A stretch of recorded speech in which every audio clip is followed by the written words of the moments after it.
relationship. They give me a gun. They give me pants and a gun. You know?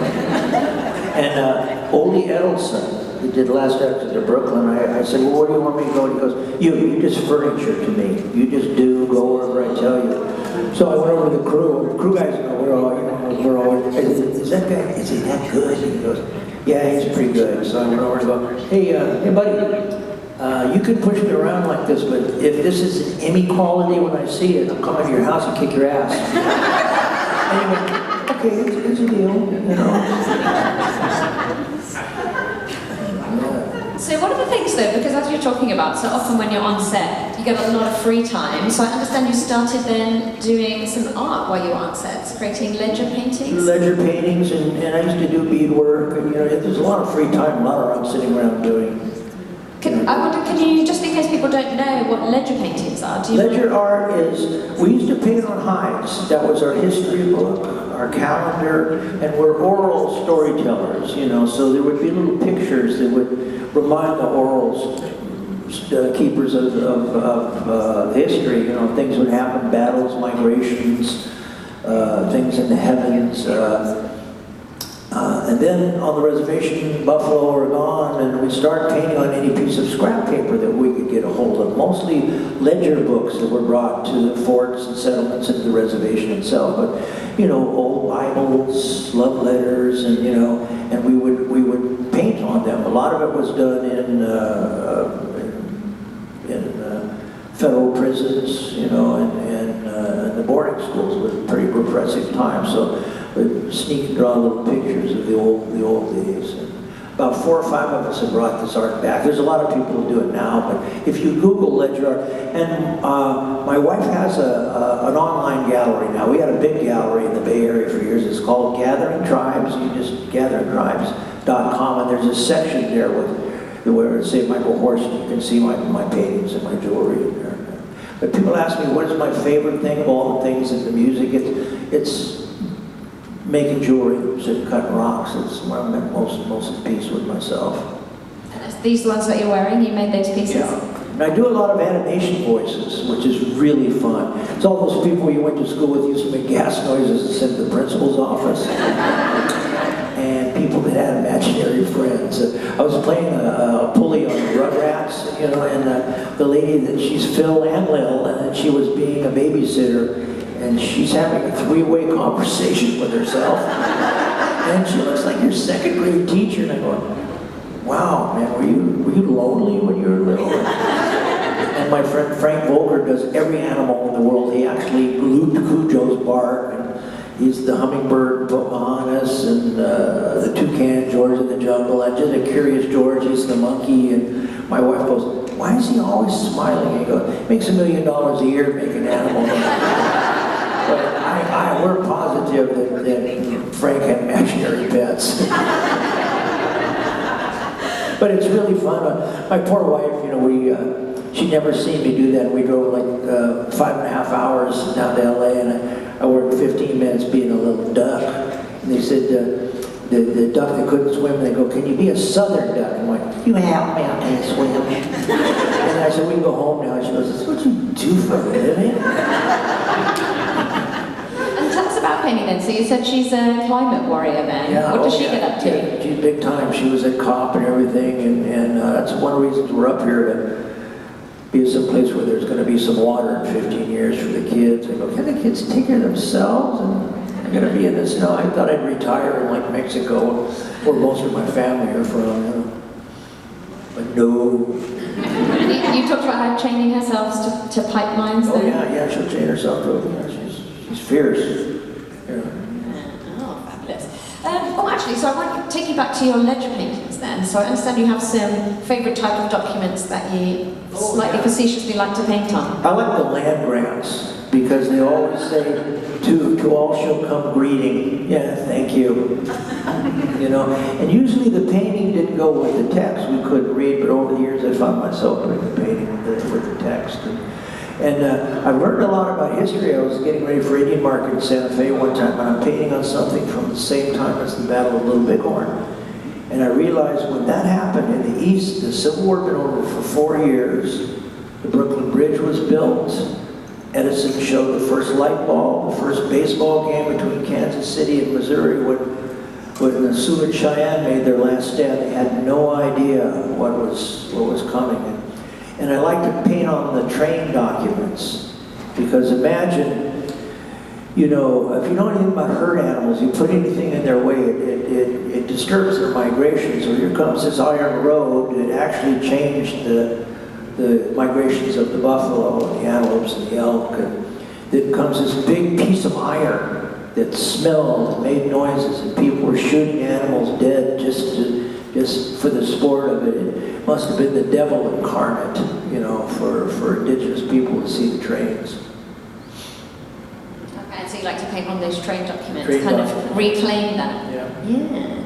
So I wondered actually now, since we are here at Phile Fest celebrating 30 years of the X-Files, see if I can get just a bit of your memories of actually being on the episode Shapes. Like, did you audition for that? Did you get straight up off Yeah, I auditioned for it. Yeah, no, it was wonderful. We were up in Canada, you know, I have a lot of friends up there. You know. I actually did a Canadian series up there called North of 60 for years, which was just wonderful.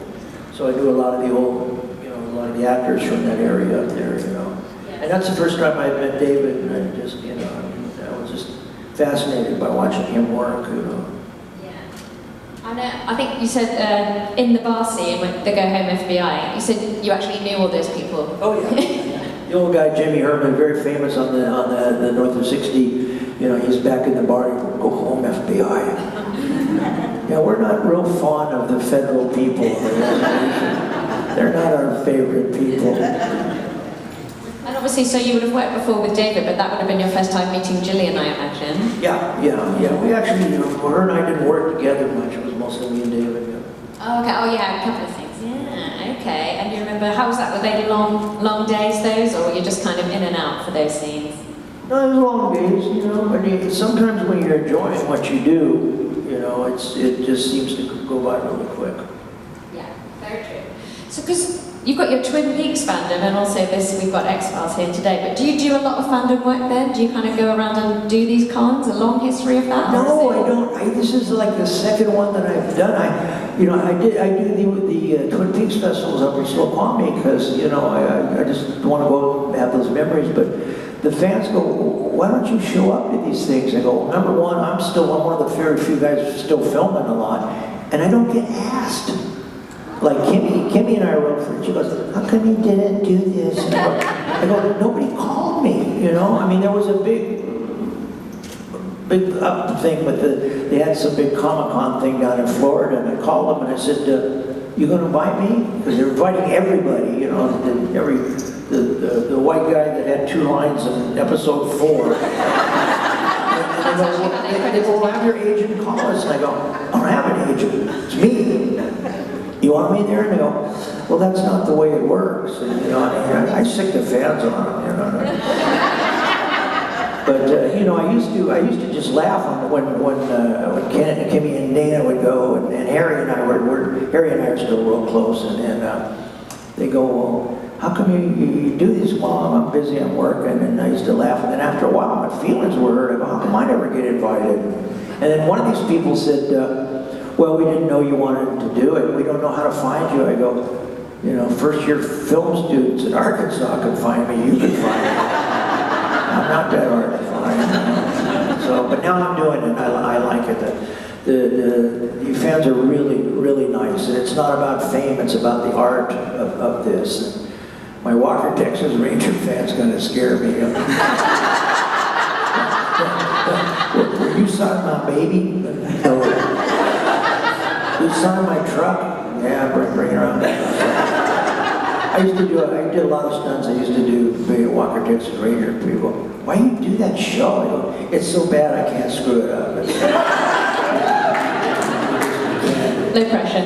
And I've known Chuck for, you know, my brother was a boxer and he used to work out in his gym, and his real name was Carlos. That's Chuck's real name, yeah. He's part Hispanic. People will know that. Okay. But, yeah, you know, You know, like I said, it's in the writing. Sometimes my wife will go, why were you good in this and not in this? I said, it's in the words. You know, some of these actors I used to see and I went, oh God, that guy is so smart. And I would meet them and they're like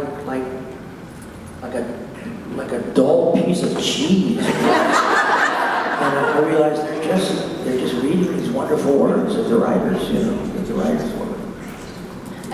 Do I understand you write as well yourself? Did I write? Do you do any writing? I tried, but it's not as easy as it seems. You know, it's you know, to come up with a start and a finish you can, but to make it all work together. You know, it's the middle, isn't it? That's the trouble. What kind of things were you writing? What were you writing, like screenplays? Or? Yeah, I was trying to make a dab at it, and I kind of gave it up. You know. A dashing Indian hero? No. You know, and they don't, Hollywood doesn't trust its story, you know, I mean, I've pitched a lot of things and they go, well, who's starring in it? I go, well, what does that matter? You're not like the story, you know, I mean, if I have to see another superhero movie, I'm going to poke my eyes out. I don't care about Barbie, you know. Tell me a story, you know, tell me a, you know, make my imagination work, you know. Yeah, alrighty. So I think we're going to open it up now for some questions. So has anybody had a chance to think of some questions they would like to ask? Yes, sir. Yeah, Canada and the United States, both countries have these boarding schools for indigenous people.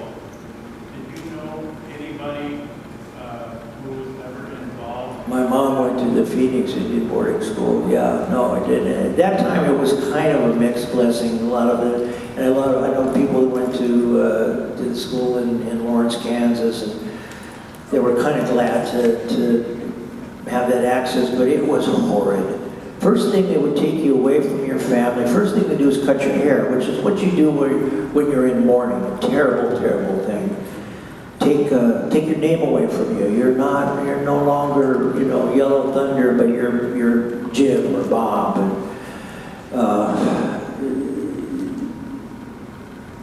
so many young kids were so damaged, and the sexual abuse, and you know, it was just horrid, simply horrid, you know. And they would actually, there was an outing program where they would lease these kids out during the summer to basically be free servants, to work in the fields and work as house people to rich people. And a lot of these kids sometimes, they would, after going through this experience, would come home, and you think they would be accepted into the community, and they weren't. They said, you're no longer like us, and so, you know, a lot of alcoholism, a lot of suicide, you know, and it's just starting to come out again, what they did, especially in Canada. It was really, really brutal, you know, really, really brutal. I mean, they would fly into remote areas with like planes with pontoons and just snatch kids. You know, they figured that they couldn't break us, so they figured they would deprogram our children. You know, it didn't work. We're still here. I've never seen so many, especially so many strong young Native women now. You know,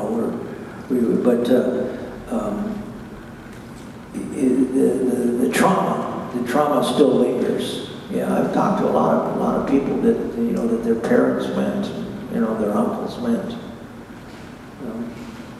And have there been official apologies, or are we still waiting? Not really. You know, I talk to people in Canada, you know, non-native people say, well, we shouldn't have to pay for this. We didn't do it. Yeah, you did. The government knew. You know, they said it was just the church. No, why don't you tell me the government didn't know that this was going on?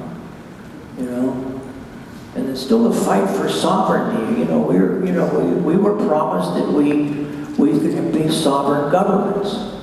We would take care of our own people, our own justice, our own children. You know, and we're still under the thumb of the BIA. You know, but it's changing. Another thing, I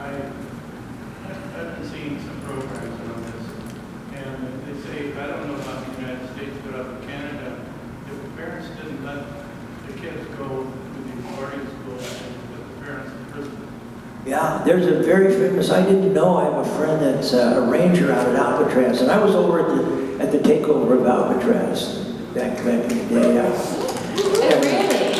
Yeah. Well, for anyone who doesn't know that story, Yeah. could you tell us? We decided that you know, we found a law that any federal land that wasn't being used was supposed to go back to the indigenous communities.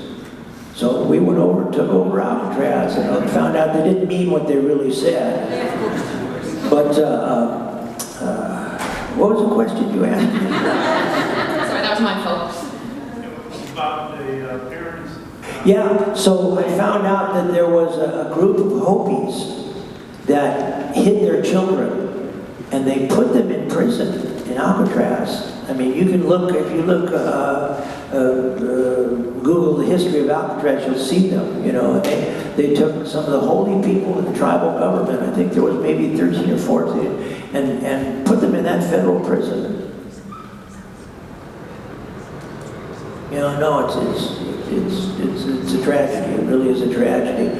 You know, I'm not a person that, you know, as far as the history, you know, I'm not trying to tear down this country. It's just, you know, the facts are the facts. And, you know, I'm sorry if people are going to be offended by hearing what happened to people of color in this country. You know, how do you think they felt? You know? I mean, you're not going to heal yourself, you're not going to go forward until you address what you've done.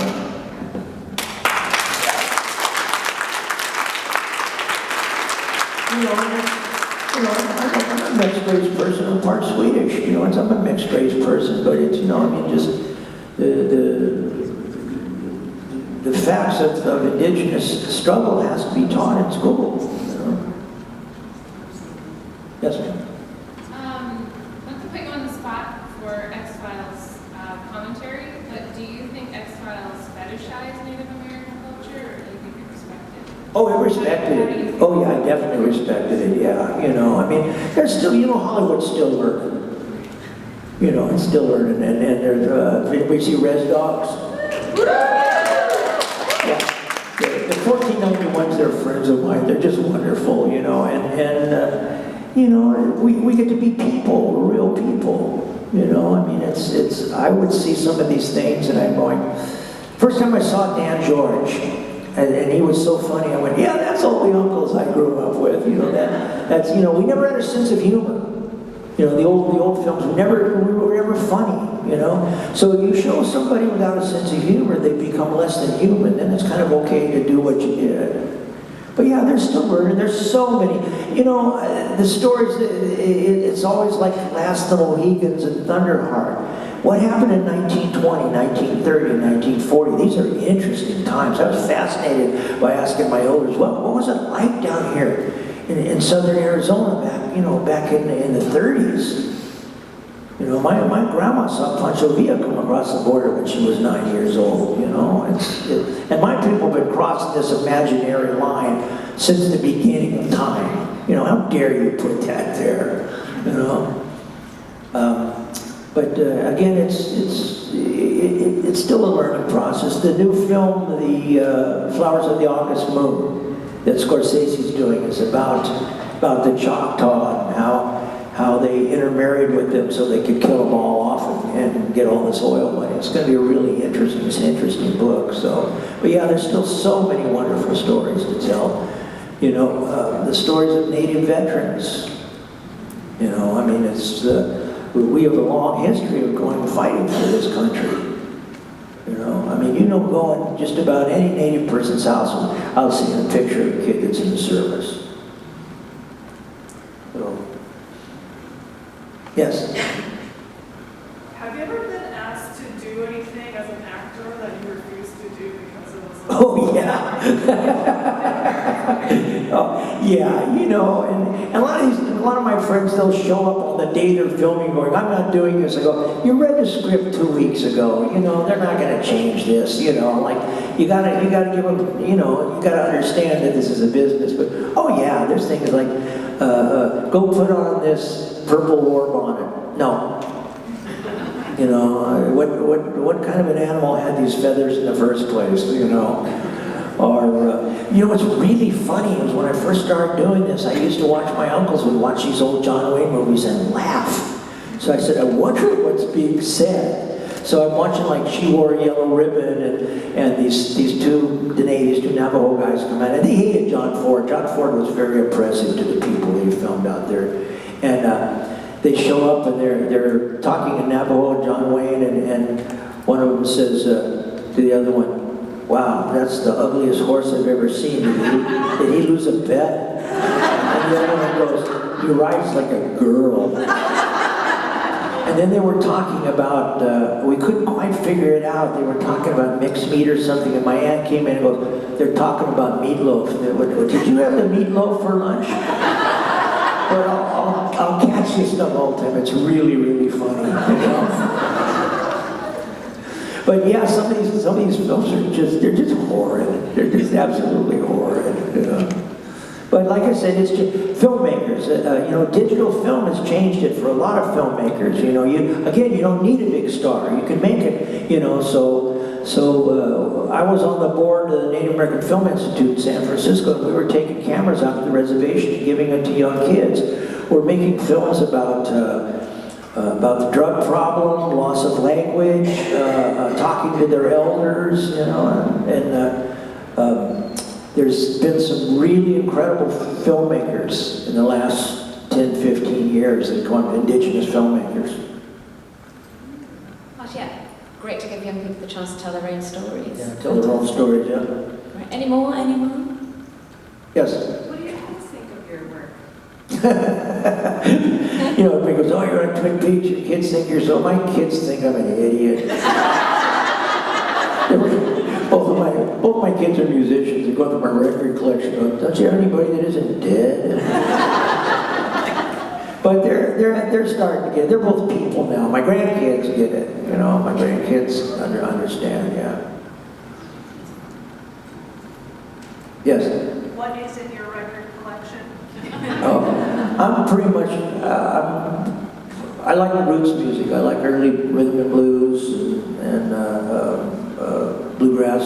You know, there's a music that comes from where I'm from called chicken scratch, and I grew up with that. Which it's kind of a cross between indigenous music and rock and roll and Tex-Mex. It's wonderful. So I grew up in that. And it's really funny. I kind of ran from the accordion for years. I went, I don't want to play the accordion. And then I was thinking the last 15 years or so, my uncles sat around and they played old rock and roll and Beatles songs up close. So I told my wife, I'm going to play the accordion again. She goes, yeah. Yeah, when I find that Fender Stratocaster of accordions, and it was in the hock shop at Gallup, and I put on the brakes and ran in there and ran out with it. She goes, did you try and like barter with it? No, I just paid for it. But about 3 or 4 months ago, I'm in the backyard in my pajamas, I'm playing Jimi Hendrix on the accordion, just cracking myself up. I turn around, she's got a look of horror on her face. She goes, don't do that. No. See, no. Just wrong, you know. But yeah, I like a lot of the beginnings of things, you know, a lot of blues, early country, you know. Country music to me kind of sucks now. Kind of like bad pop music, you know. There's some good people, you know. I like Chris Stapleton and Brad Lambert, a lot of traditional stuff. I discovered Dwight Yoakam. He was playing in a punk club in Hollywood Boulevard, and this was back in the early '80s, and I went, where have you been? He says, I went to Nashville. They said, we don't want to hear that old stuff. I said, we go over to my friend's studio, and you cut something, and you become famous. You pay her, or I'm going to have to, you know. So he cut Ring of Fire. But yeah, I played with Merle Haggard and Milt Tillis and Etta James, and you know. Any good stories from the road? It's been a long time. No, I'm going to tell you people. Milt Tillis and I did 126 one-night stands by bus. Not the buses they got now, by bus. But if he sings, he doesn't stutter. So we were on the road forever, him and Fair and Young, and we had 3 days off in Vegas, and everybody went out and just went crazy. And they had this big, huge suite, and they came home about 3:30, and Mel put his jacket over the dining room chair. And they said they don't know how the guy got in there, if he had a key or how he got in there, but Mel heard his keys rattle, so he went down the hall to the Fair's room. He went, Fair, singing to me. He goes, we're being robbed. And they chased him, they catch him. Yeah. Very, very funny story. Jesse Coulter's an old friend of mine. He used to be Waylon Jennings' best half, and one day I asked her, I said, tell me the Jamaica story. You know, Bobby Barrett told me this story. He says, Johnny Cash had a plantation of some kind in Jamaica, and they had a big limo, and him and Fair and Young went off somewhere with the Rastas, and then there were all these Rastas around the limo, looking at June Carter and Jesse like this, and June Carter looked at Jesse and went, try not to look attractive. Oh, funny Lynch story. Lynch did the movie with him talking to the monkey. And Sabrina, the producer, were really good friends. I went, how was that? She goes, oh, you should have been there. Okay, monkey, now try not to look domesticated.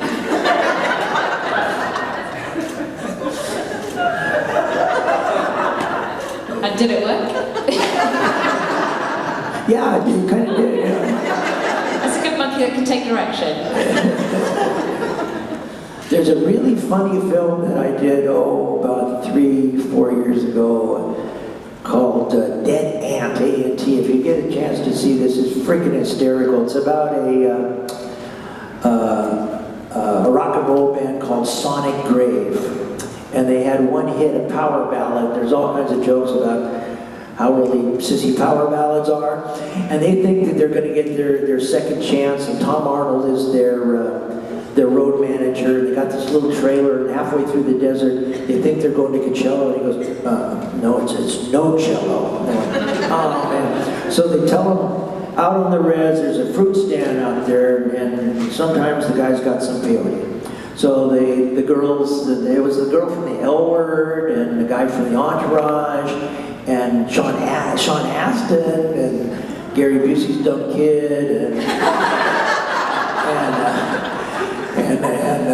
me and a little person. You know, half of everything I've done in my career has got a little person in it. I don't know what that is. So the girls say, can we get some peyote? And I go, no, you're not getting it. It's not happening. They beg, and I said, okay, you do it. Go out to the sacred place and respect everything.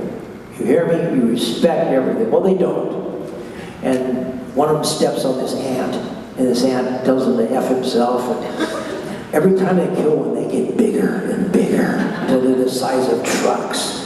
And it's freaking hysterical. I mean, I showed up, and it's an old friend of mine that directed it. And first I show up, I go, where's my stunt man? They go, oh, Michael, we thought you'd do all your own stunts. And they're paying me next to nothing. I went, all right. A little guy almost fell out of the Jeep, almost killed him. But it's so funny. It's just so funny. And at the end, he goes, okay, grab the little guy's hand, and tenderly I go, are we a couple? That wasn't in the script. The little guy goes, yeah, that wasn't in the script. And he goes, yeah, I'm putting it in there. You got a problem? Oh, no, I live in the Bay Area. I'm going to be a gay icon. But it's a very funny, it's like a drive-in movie. It's freaking hysterical. All the ants are like bad CGI. And I just did a new series called Motherland Fort Salem, which I really, really like. It's about these witches that made a deal with the United States government back in the day, and part of the whole middle of Canada, the United States, is called the Cession, and Indigenous people took it all back, which I really like. And yeah, my career is an experiment in strange booking. Young Guns was written for me. You know, John Fusco's a friend, and then he goes, no, they don't want you. You're too old, and we need a big star. You know, and Thunderheart was the part that Val Kilmer was written for me. And he goes, no, you're not a big enough star, you're Val Kilmer. Then my agent goes, they want you to be on this thing about a nail salon and the mob. And I went, huh? Called Claws. That she goes, you better see this. And it had all these these female actresses that are freaking brilliant. Niecy Nash and just, you know, you better watch out. Nice, so professional. I can tell my wife, well, that's the way you're supposed to behave. And I was supposed to, again, another friend of mine that I do a lot of animation, he created Lilo and Stitch, How to Train Your Dragon, and he was doing Call of the Wild with Harrison Ford. And I was supposed to be his Harrison Ford's best friend, and being able to talk to the dog, and then I was going to narrate the whole thing. And Harrison Ford goes, no, I don't want anybody else talking to the dog, and I'm going to narrate it. And I got one scene in there that doesn't even make any sense. And I was very disappointed. You know, you finally meet these people you really like, and they just turn out to be assholes. And what about, you had a bit of an experience with Wesley Snipes as well? Oh yeah, Passenger 57, he dislocated my shoulder, broke 3 ribs, and dislocated my jaw. And he said, I'm so sorry, he didn't do it on purpose. And I went, it's okay, he's getting beat up in a rodeo for free, you know. But they're really nice. You know, Kevin Costner's the nicest guy in the world, you know. Just like any other business, there's some nice people and some not nice people, you know. So, we're just about to wrap up, but before we go, I want to check if anyone has any last questions before we finish. Are we all right? Well, thank you ever so much, Thank you Michael. guys.